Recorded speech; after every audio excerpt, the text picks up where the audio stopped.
ঘুম থেকে উঠতে আমার অনেকটাই লেট হয়ে গেছে। এর জন্য আমি তাড়াহুড়ো করে আজকে রিক্সায় করে অফিসে যাচ্ছি। সত্যি কথা কি সকালবেলা ঘুম থেকে উঠতে আমার একদম ভাল লাগে না। তারপরও কি করার বলেন, অফিস তো করতে হবে। আর দায়িত্ব যখন নিজের ঘাড়ে পড়ে তখন অনেক কিছুই মেনে নিতে হয়। অফিস শেষ করে বের হওয়ার পর আমার প্রচন্ড খিদে পেয়েছিল। এর জন্য ১ম এ আমি পিঠা খেয়ে নিলাম। তারপরে চিকেন বল কিনে বাসায় দিকে রওনা দিলাম। বাসায় যখন আসলাম বুঝছেন, যখন লিফটে উঠলাম তখন একটা ছেলে দেখেন, সে আমার দিকে কেমন করে তাকায় রয়েছে আর কেমন পাগলের মতন করতেছে। যাই হোক, বাসায় আসার পরে আমি ফ্রেশ হলাম। বাসায় আসার পর প্রতিদিন আমার যা করণীয় থাকে সেটাই করতে হয়, কিন্তু এই কাজটা আমার করতে একদম ভালো লাগে না।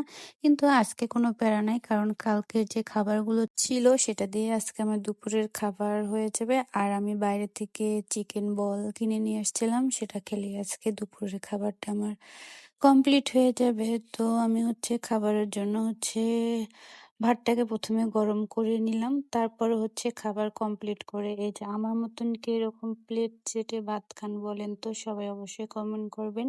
আজকে আমার দুপুরের খাবারটা সাধারণ থেকে অতি সাধারণ ছিল, কারণ ভর্তা দিয়ে ভাত খেতে এমনি আমার অনেক ভালো লাগে। এরপরে আমি চিকেন বলটা খেলাম।